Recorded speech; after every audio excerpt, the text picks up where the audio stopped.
Hello दोस्तों, प्रणाम, राधे राधे। कैसे हैं? आशा करते हूँ आप लोग अच्छे होंगे।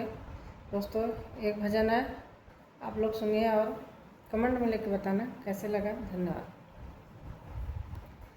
गाँव के गुजरिया पूछन लागी, काहे बनवा में आया भवन त्यागी। काहे बनवा में आया भवन त्यागी। गाँव के गुजरिया पूछन लागी, काहे बनवा में आया भवन त्यागी।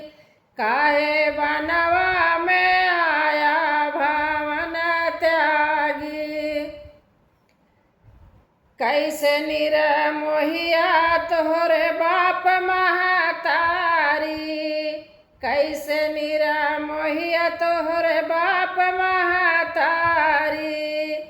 अरे सुगनवा का घर से निकारे, अखियन से असुआ चुअन लागी। कहे बनवा में आया भवन त्यागी। अखियन से असुआ चुअन लागी। कहे बनवा में आया भवन त्यागी। काहे बनवा में आया भवन त्यागी।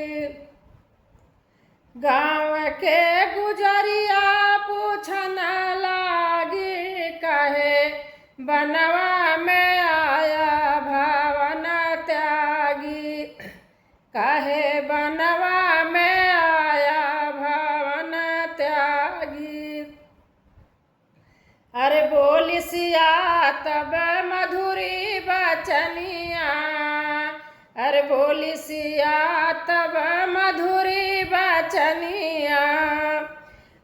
हम यही अवध बासी राम की दुल्हनिया।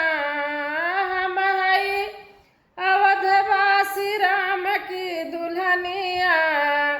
बोली सिया तब मधुरी बचनिया। हम यही वासी राम कई दुल्हनिया।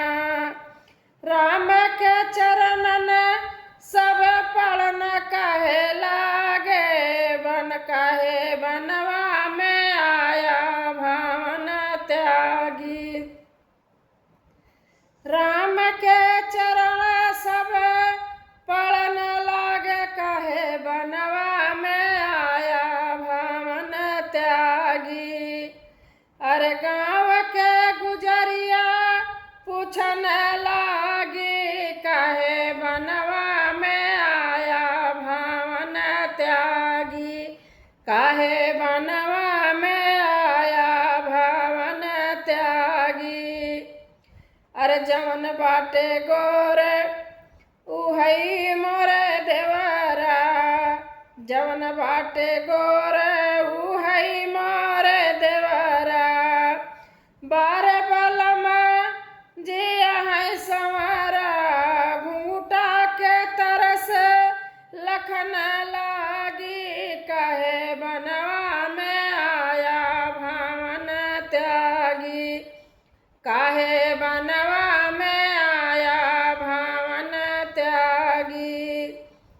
गाँव के गुजरिया पूछन